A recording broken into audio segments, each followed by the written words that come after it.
Oke,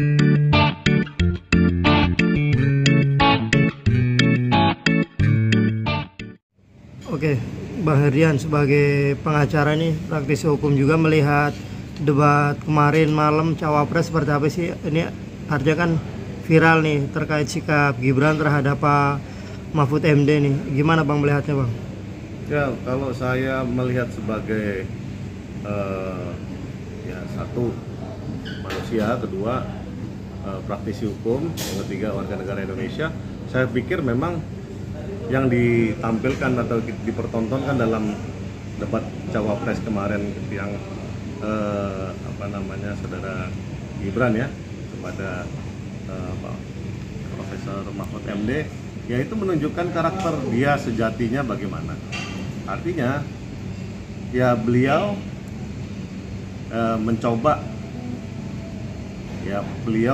Mahfud MD mencoba ya mengikuti aturan yang ada. Cuman di satu pihak mungkin Mas Gibran memperlihatkan ini loh gaya anak muda zaman sekarang tuh begini.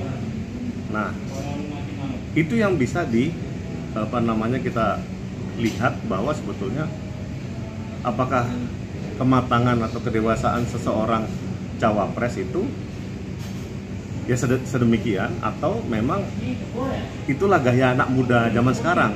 Ya, tapi kalau menurut saya dari pandangan ada ketimuran memang agak kurang pas ya.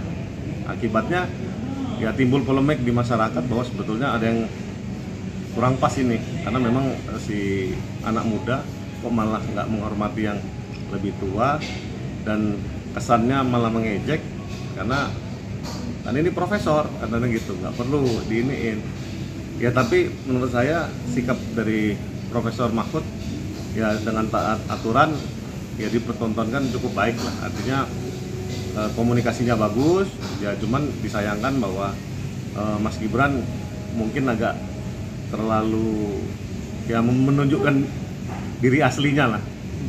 Bang, ketika Pak Mahfud memutuskan untuk tidak menjawab pertanyaan dari Gibran, gimana? Apakah sudah tepat atau seperti apa Bang? Karena memang kalau diikutin maunya si Mas Gibran dengan tebak-tebakan model ya receh ya, dalam arti singkatan ini apa, bahasa Inggris ini apa, greenflation apa, sebetulnya itu mudah ya jawabnya ya. Cuman seharusnya kalau dia memang ngikutin aturan, dia harus disebutkan dulu sebetulnya greenflation itu artinya ini. Nah, yang ditanya adalah kebijakannya.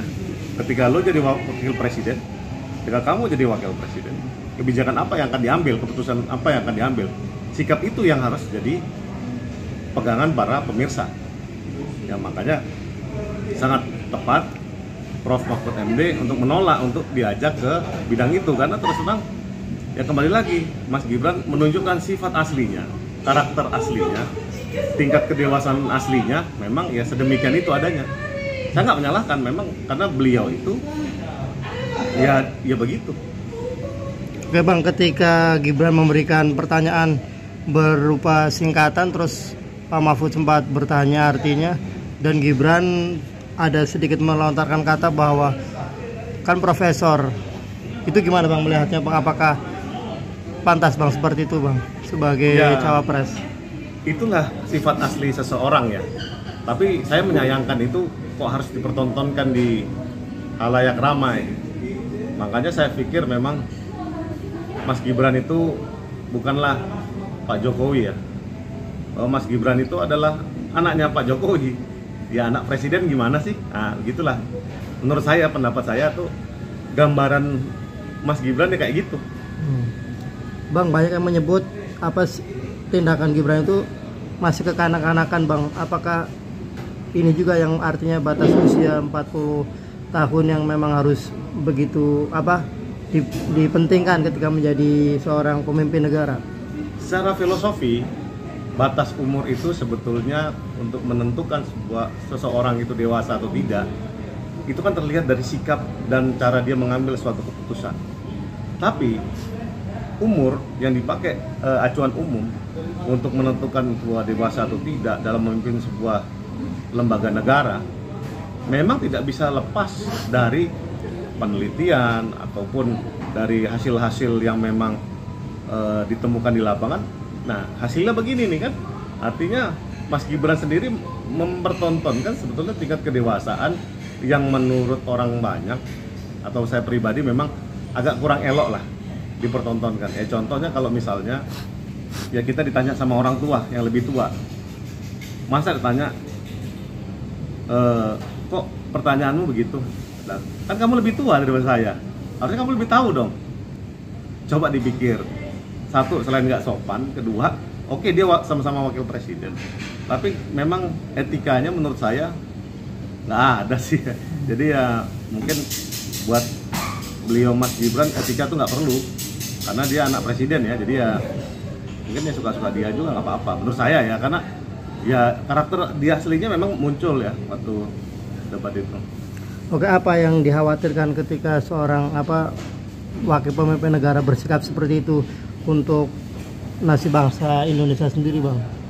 Saya rasa Indonesia bukan Korea Utara ya, karena nggak bisa tuh tiba-tiba dipimpin sama anak-anak yang cepat meledak ya, kemudian dia sekehendak hati mengambil semua keputusan dengan apa yang dipikirkan dirinya hari itu. Makanya tingkat kedewasaan, kemudian cara dia mengambil keputusan, kesantunan dia dalam berkomunikasi terhadap lawan maupun kawan politiknya, saya pikir itu menjadi satu tradisi yang tidak bisa ditinggalkan dari era reformasi ya, karena ini bukan orde baru, tapi kata orang katanya ini mau jadi neo orde baru, saya juga nggak tahu ya. Tapi terus terang kemungkinan besar ya banyak yang tidak sejalan dengan apa yang dipertontonkan yang kemarin, karena memang etika itu wajib dijunjung tinggi, kemudian cara berkomunikasi politik juga harus dengan santun. Saya pikir itu.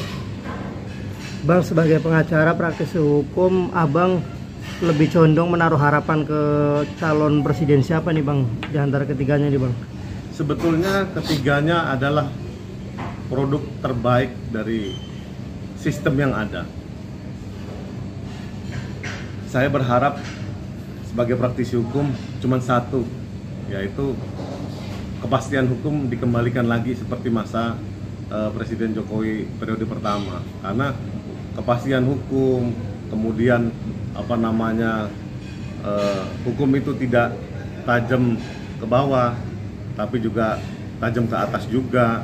Kemudian penegakan hukum yang konsisten, artinya tidak berat sebelah, atau tidak sampai di era Jokowi yang kedua ini sampai muncul hashtag no viral no justice. Menurut saya memang mesti dibenahi. Walaupun lembaga hukum yang namanya Kejaksaan Agung sudah ya membuktikan citranya ya dari survei-survei yang ada. Ya mudah-mudahan insya Allah itu surveinya amanah, bahwa dia indeks bagus sekali. Kemudian kepolisian yang mungkin agak disoroti ya, karena memang harus diperbaiki semenjak ada kasusnya Bang Sambo. Kemudian pengadilan juga ketika ada putusan-putusan janggal yang mesti diperbaiki, apalagi KPK dengan ada punglinya. Menurut saya memang periode kedua Pak Jokowi ini penuh dengan ketidakpastian. Oke, Bang, ada di sosok siapa Bang Arnya yang mempunyai komitmen untuk menegakkan hukum di Indonesia agar adil, seadil-adilnya dan rakyatnya makmur? Kalau yang namanya kita lihat dari janji-janji visi dan misi politiknya ya, dari ketiganya memang menawarkan hampir yang sama. Tapi kalau menurut saya dilihat dari karakter tokohan dan figur dari calon capres cawapresnya, memang di posisi Ganjar Mahfud tak bisa terbantahkan lagi yang mengusung ya namanya kepastian hukum, apalagi ya keadilan untuk wong cilik itu coba ditegakkan kembali, karena memang hukum itu bukan harus tumpul ke bawah tajam ke atas, bukan. Dia harus imbang. Bukan juga harus tajam ke bawah, tumpul ke atas, no juga. Karena kepastian hukum itu adalah sesuatu hal yang didambakan setiap orang. Pengusaha iya, wong cilik iya, orang agama juga iya, supaya negara ini bisa membangun sesuai dengan harapan Pak Jokowi yang dia impi-impikan bahwa berkesinambungan pembangunannya, dan yang namanya hilirisasi jadi lebih bagus supaya orang ketika berinvestasi ada kepastian hukum, artinya dia jelas, dia dilindungi sama hukum, tidak ada yang aneh-aneh atau pesanan aneh-aneh, ataupun ada yang ilegal bisa di-backingi sama aparat.